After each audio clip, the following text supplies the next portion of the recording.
လာပါဒီနေ့တော့ကျွန်တော်တင်ခန်းစာအစအနေနဲ့ပေါ့နော်ကျွန်တော်တခုစပြီးတော့တင်ပါမယ်အဲ့တော့ကွန်ပျူတာလုံးဝမကင်ဖူးတဲ့လူတွေအတွက်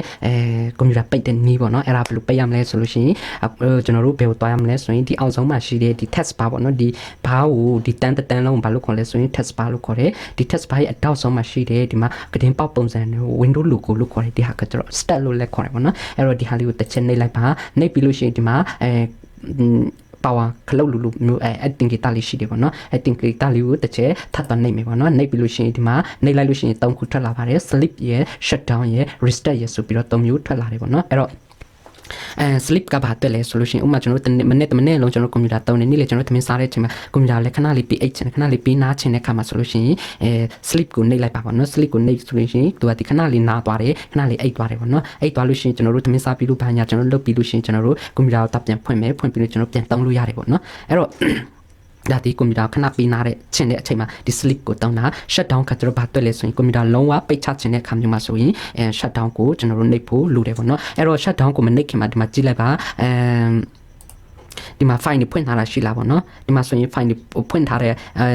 တာတခုမှမရှိဘူးဒီအောက်မှာကြည့်လိုက်ဆိုရင်ဒီမှာဖွင့်ထားတာတခုရှိတယ်ပေါ့နော်အဲ့တော့အရင်ပိတ်ဖို့လိုတယ်ပေါ့နော်အဲ့တော့ဒီမှာကြည့်လိုက်လို့ဖွင့်တာမဖွင့်တာဘယ်လိုသိလဲဆိုရင်ဒီအောက်မှာမြင်းချောင်းလေးတားထားပြီးတယ်ဒါဆိုရင် file ဖွင့်နေတည်တယ်ပေါ့နော်အဲ့ဒါအရင်ဆုံးပိတ်ရမယ်ပေါ့နော်နမူနာအနေနဲ့ကျွန်တော်ဒီမှာတခုဖွင့်ပြမယ်ပေါ့နော်ပြီးတော့ work ကိုလည်းကျွန်တော်ဖွင့်ပြမယ်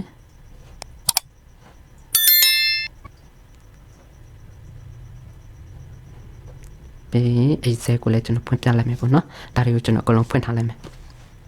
အောက်မှာ file တွေဖွင့်ထားလားမဖွင့်ထားဘူးလားဆိုတဲ့ဟာကိုကြည့်တဲ့နည်းပေါ့နော်အဲ့တော့ဒီမှာကြည့်လိုက်ပါ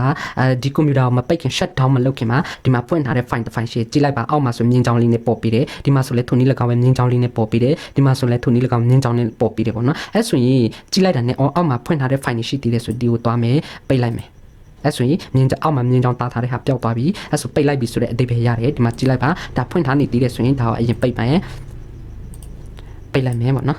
ပြီးလို့ရှိရင်ဒီမှာလည်းပိတ်လိုက်မယ်အကုန်လုံးပိတ်ပြီးဆိုဒီလိုပုံစံမျိုးနဲ့ပေါ်မယ်ပေါ့နော်အဲ့တော့ဒါတွေအကုန်လုံးပိတ်ပြီးဆိုမှပဲဒီမှာပြန်သွားမယ်ပြီးလို့ရှိရင်ဒီ power ကိုတစ်ချက်နှိပ်မယ်ဒီမှာ shut down ဆိုတဲ့ဟာကိုနှိပ်လိုက်ပါပေါ့နော်ဒါကိုနှိပ်လိုက်ခြင်းဆိုကျွန်တော်ကွန်ပျူတာပိတ်လိုက်ပြီပေါ့နော်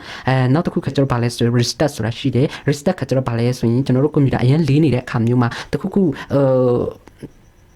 ကွန်ပျူတာတုတ်ပြန်မှုမရှိတော့အရင်ဘယ်လိုတောင်းရတာမကောင်းနေတော့အဲ့လိုမျိုးဖြစ်တဲ့ခါမျိုးမှာကျွန်တော် restart ကိုနှိပ်ပြီးပို့လို့တယ်ပေါ့နော် restart ကကျွန်တော်ဗာလဲဆိုကွန်ပျူတာပို့တစ်ချက်တူပိတ်ပြီးတယ်ပြီးတော့သူ့ပြန်ဖွင့်ပြီးတယ်ပေါ့နော်ကျွန်တော်တို့ဖွင့်စရာမလိုပေါ့နော်အဲ့၃ခုလေးကိုတိထားစီခြင်းတယ်ပေါ့နော်အဲ့ဒီ၃ခုလေးကိုတိမှပဲကျွန်တော်တို့ဒီကွန်ပျူတာကိုဘယ်လိုဖွင့်ရမလဲဘယ်လိုပိတ်ရမလဲဆိုတဲ့ဟာမျိုးဟိုအဆင်ပြေမှာဖြစ်တယ်ပြီးလို့ရှိရင်ဒီဟာတွေကိုမပိတ်ပဲဒီအောက်ကမှရှိတဲ့